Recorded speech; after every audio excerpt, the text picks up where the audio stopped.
everybody. We're here in the Veterans Cemetery in Houston, Texas, and it is a beautiful day. Thank you, God, for keeping the sun shining on us, shining on not only me, but all of the veterans who are lying here under their tombstone. Veterans have been the backbone of the United States of America all these many years, from the time when George Washington led our military before becoming President of the United States of America. A perfect example of how the military can lead this nation out of misery into kindness, goodness, and helping one another become the United States of America. Much to my disappointment, today, I hesitate when I say the United States of America. We are divided, separated. No reason for that. We are one nation under God with liberty, justice, freedom, and equality for all. That means all our brothers and sisters throughout this great United States of America. Well, we're here today at the Houston Veterans Cemetery,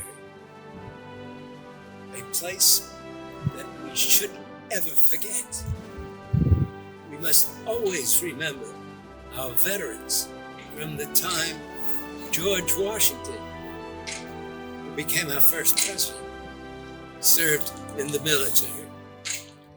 And today, unfortunately, and I'm not sure I'm using the proper word, there are so many people buried in this Veterans Cemetery in the heart of Houston. I wish only God could have helped us avoid this problem. But there are over 1,000 graves here, each one with the tombstone, including the name, sometimes the birth, and the date of death. And in between their birth date to the day they died is a line. And that line is what I refer to as the dash. How did you spend your life in that dash, trying your best to make this nation better for all mankind? What a noble goal if we all were dedicated to try to make this nation a better place for everybody, no matter what their skin color is, no matter what their religion is, no matter where they were born, or whether they were rich, poor, or beyond belief as far as welcome. Yes, I said welcome. None of them chose to be here, I don't believe, especially those that were killed or maimed in action, which is putting your life on the line daily, because bullets and bombs are non-discriminatory. That bullet or bomb goes off and it could kill a white guy, a brown guy, a red guy, a black guy. It doesn't matter. 4 of us could be standing there and 2 could fall to the ground, 1 injured and 1 actually dead. We can't predict that. We can only pray that every veteran, wherever they served, South Pacific or in fighting the military of Adolf Hitler's army that started in Germany and started to move across Europe, trying to kill everybody that wouldn't be part of their looks, language, and beliefs. Unfortunately, the United States of America and our allies wiped out that devil. And I mean the word devil, and I'm being very liberal, because it could happen any place. It could happen in Afghanistan. We've seen an example very recently. It could happen any place, unless we have our minds and hearts set to protect the United States of America, that are indivisible, granting liberty, justice, freedom, and equality for all our people. And I mean, when I say all, it doesn't mean you are white, or you are black, or you are brown, or you are red, or where you came from. So many of our people, including our native pilgrims, were immigrants. And those immigrants who landed on Plymouth Rock, they didn't know what was ahead of them, but they built the foundation of a united nation that grew across the country, bringing peace and prosperity for all its citizens. And why? Why should we ever forget the tradition that our pilgrims brought to Plymouth Rock and made this nation a united nation, working together for the benefit not of one person or two people, but for everybody. That's you, that's you, that's you, and me, all of us. We have been blessed, and thank you, God, for understanding that we are all your children. It doesn't matter what your political beliefs are, what your religion is, what your skin color is, whether you're rich, poor. It doesn't matter. We are all children of God. And God has been looking out for us all these many years. Unfortunately, so many of us, either in war or after war, where death caught up with you, you needed to be buried. And we are now standing, or I should say having the privilege of being within the Veterans National Cemetery, where thousands are buried here. And memories must go on. You must never forget each and every veteran, whether they were in your family or whether you just casually knew them.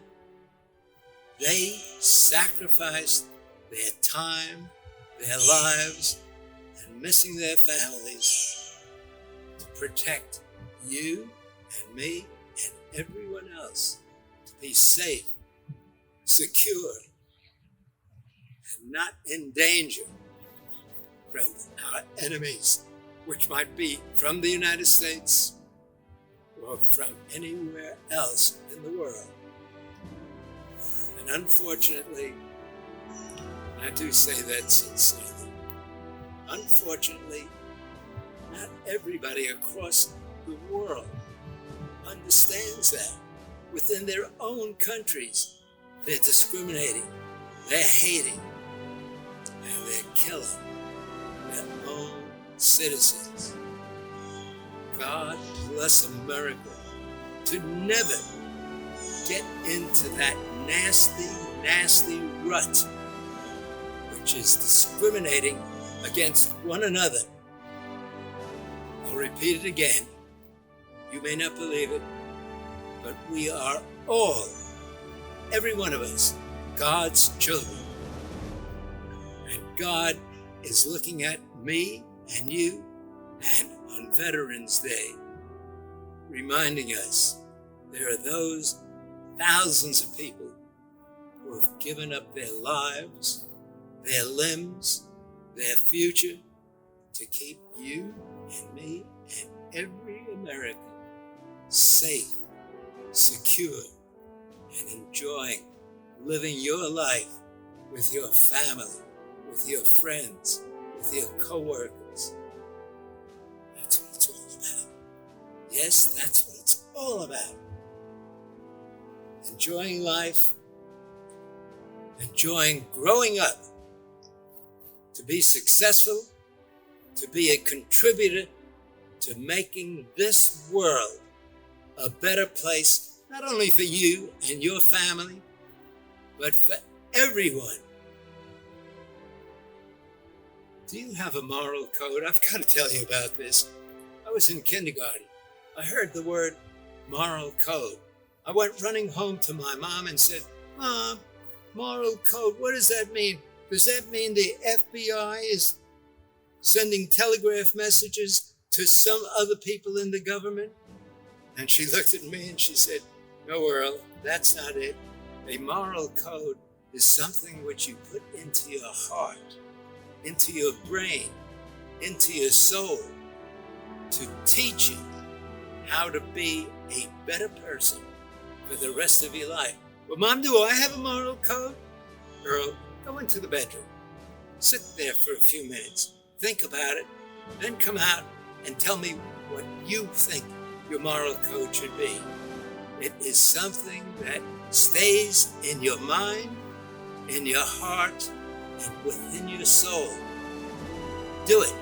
So I did run into the bedroom, and I sat there. I don't know how long it was. And I came out and I said, "Mom, I have a moral code, but it's only 6 words long." And she said, "Earl, it doesn't matter whether it's 6 words, 60 words, or 6,000. Stand up and let me hear what you had to say or what you're thinking." And I said, "Well, number 1, love God. Number 2, make friends." You needed to have friends at that stage in your life to play football with, or baseball, or go running. Didn't matter. And then I said, number 3 would be to serve others. My mother looked at me, got up from my chair, threw her arms around me, put her mouth right into the ear and said, "Earl, I love you. Don't you dare ever forget your moral code." Well, ladies and gentlemen, each of us are going to be tempted, and we know it's not the right thing to do. But every time, I mean every time, no matter where I was, no matter who was talking to me, male, female, little boys, little girls, they're trying to convince you to do something that you know is not the perfect thing to make your life as strong as it should be. Yes, I turned down lots of things. Why? My mother said, "Don't you ever forget your moral code." It was a promise not only to her, but to the God above. And if you don't have a moral code, I am suggesting you don't have to use mine, which was very, very simple. To love one another, be respectful to each person, but never break your code. And I've got to admit, over a long lifetime, you are tempted time and time again to not do something which you know in your mind, in your heart, is not the proper thing to do. If you think real hard, the moral code is going to say, "Stop. That's not for you." Now, don't laugh at me. It's the reason, frankly, I do not and have not ever smoked. I've never had anything to drink like alcohol. And I don't think I ever have abused. It's not only my mind, but my heart, my soul, my body, with anything that I thought might be a little bit incorrect. Well, I'm going to stop. I really want to share this cemetery, the Veterans Cemetery in Houston, Texas, with each of you. So we're going to move from this location amongst our veterans who lie here for many a year, many a month, and many a week. Just wait and be patient, please. Okay, well, look around. Here we are at the Veterans Cemetery in Houston, Texas. And behind me are all the seals representing each division of the United States military. And what we're here to do is to remember, to teach each of us to never forget our military who risked their lives, their future,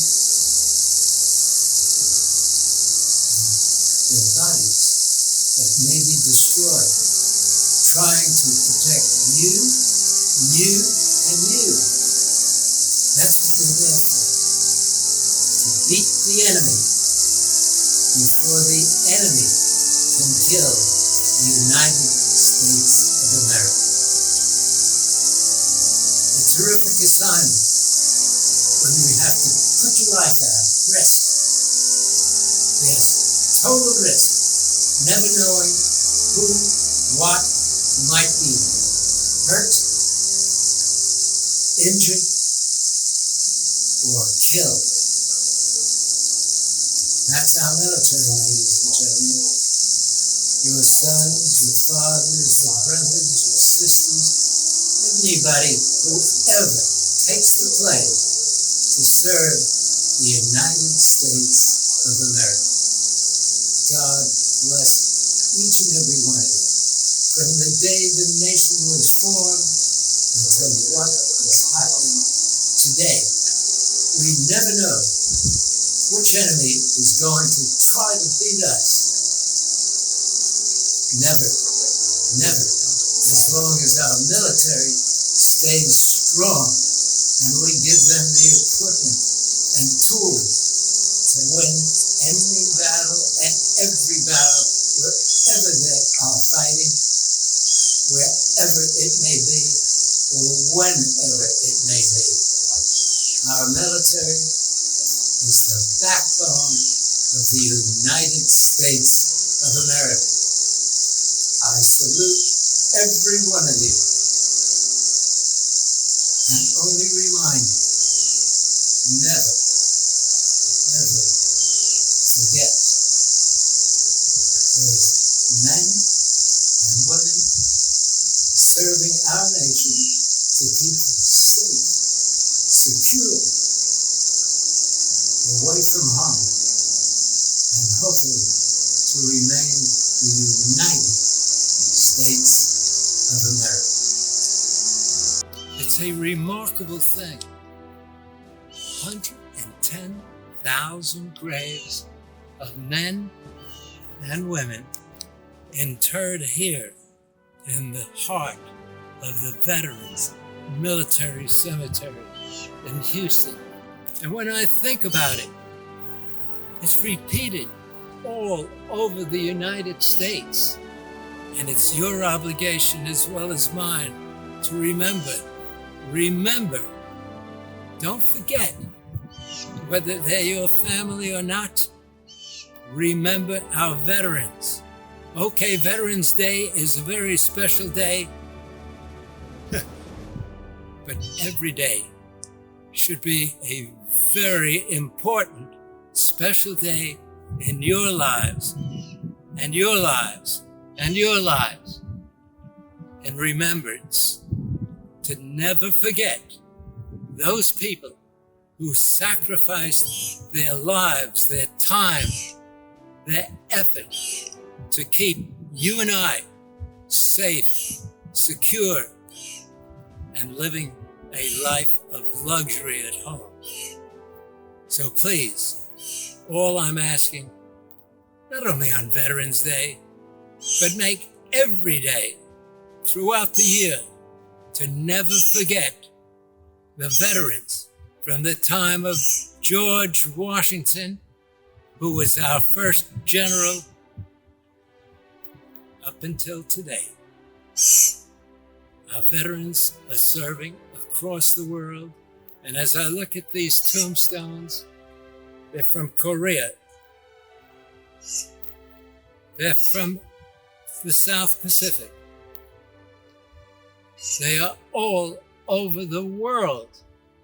Veterans have gone out, risked their lives, their futures, not seeing their wives, their children, their family members, and best friends to keep you and me safe and secure, living in the land that we all love, the United States of America, indivisible, with liberty, justice, freedom, and equality for all. So make every day Veterans Day throughout your lives. Just think, 111,000 people just in this one national cemetery, repeated over and over in every city and every state throughout our land.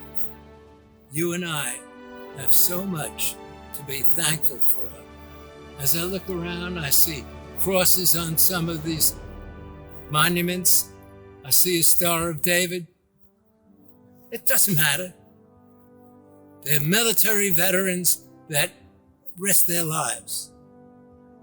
Yes, their lives, their families, their future, to keep you and me safe and secure in the land that they love, and you ought to love and honor and respect those men and women who gave up their lives to keep us free, indivisible, under God, with liberty, justice, and equality for all.